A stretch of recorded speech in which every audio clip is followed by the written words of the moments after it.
ดังสีนวลนวลละเด้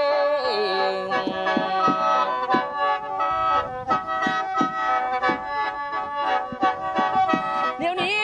มาใส่น้ำบนหมอกแกงแปลงเป็นทางเขาเที่ยวทองใครกระแจให้ถึกมองโอ้ยบ่นเปลวน้ำสีลองไหลละเด้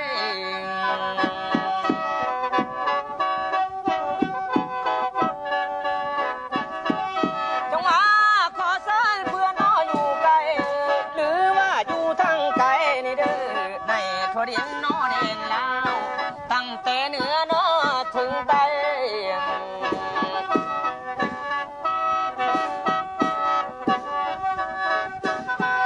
จงมา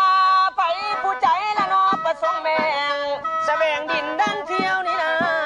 มายามเพื่อนน้อยามเสียวโทรลากินละน้อคำอยากบ้านไว้การค้าเครื่องของผู้เด้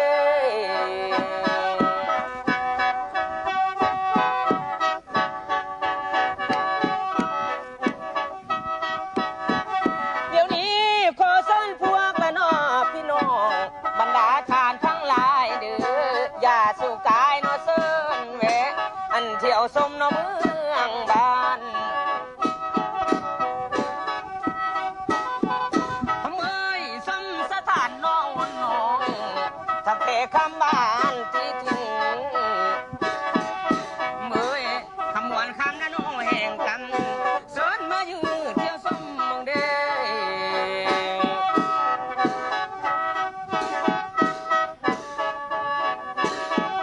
เดี๋ยวนี้หรือว่ามาสมประทากีก่อนที่คือสีโคตรตะบุญหลวงนะเด้ปวงป่าซาเศร้าพูดกาบทูลีเลียนนมนุ่นสียังบ่มีน้อลายเรื่องเป็นตาส้มหน้าตาบึงบนถึงใจเศร้าเขตคาผู้มาเยี่ยมพักน้ำนี่นา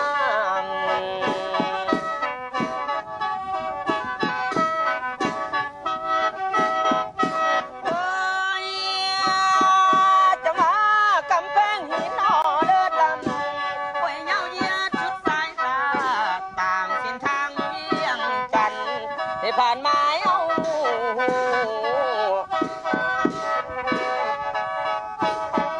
หรือว่ากันสิไปละน้อทางคำบัวลาผ้าฟ้าตำตำธรรมาศาสตร์แถวเทพนั้นอันเห็นแล้วเสน่ห์ใจละเด้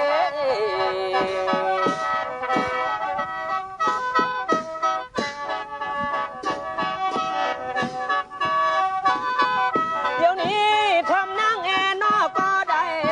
สวยสะอาดน้ำตาละเด้ทั้งผ้าหอมและเสียงลงหล่อเรียบกวนพระวัง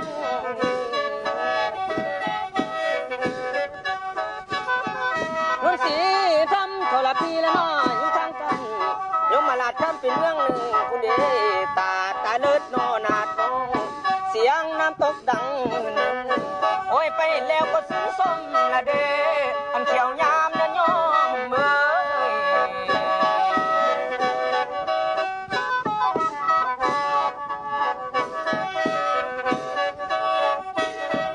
จงมางามน้ำยมไหลลงใต้เสบังไฟนอใส่สองภาษากรนั่นพี่น้อง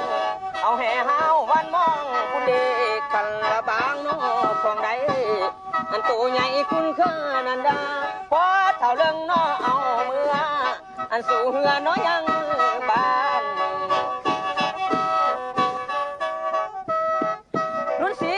ทั้งผู้สาวน้อลานแสโอ้ยเป็นแพ้มาเบิ่งละเด้พอเท่าเรื่องแล้วละพ่อยอันซอยใส่เสบีนั่นเด้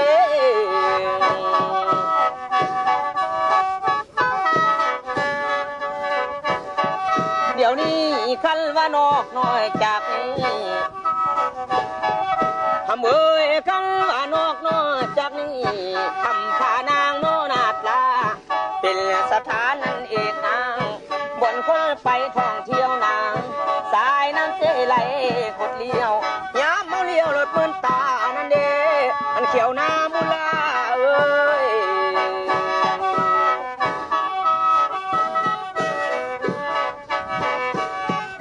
จ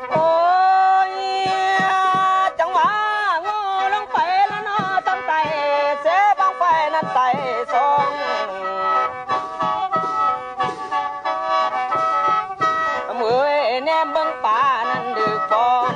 ป่วยเครื่องข้าวปิ้งคุณผู้นางามตาเสกคนสาว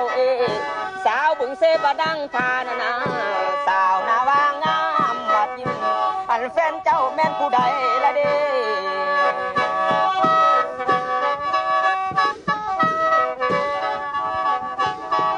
เดี๋ยวนี้สาวผู้ไทยบ้านนานั้นย้ำไปหาเราสู้ละเด้สาวในตู้นอกความพงอันจ่าเบ้าก็ฟ้องกันนี่นะสาวหน้าจานใจดีแท้ย้ำมาไปอื่นมาใส่นา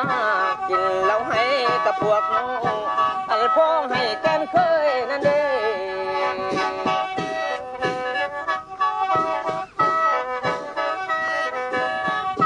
โอ้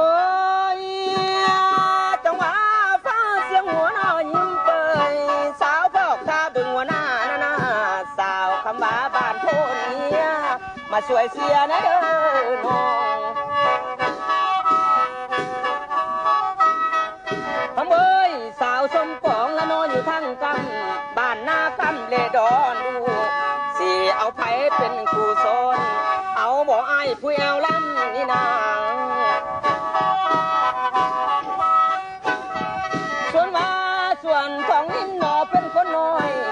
ต่อยตำดำมองนา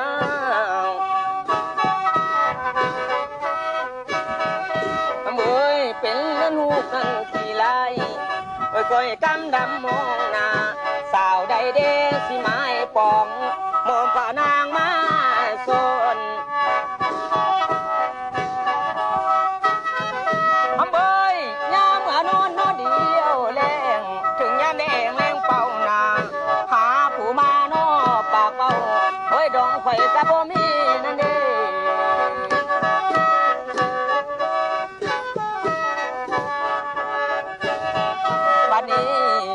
มาถึงแล้วเนาะเพียงนี้ขอลาลงคงอวยคนนาอวยพรในแก่พวกท่านจงยืนมั่นคู่สุขคนละเด้จงมาคอยสุขละนอกี่มันเสมอมันเครือเก่าเด้อคอยสุขน้อยอยู่ล้วนเสมอด้ามดังหลังนั่นนาไปมาฟังละนอลำคอยอันหิวนอนอย่าเผาจมเด้ออย่าเป่าหัวน้อยค่อยแก้วโอ้ยควันค่อยผู้บ่เคยละเด้วังศิลา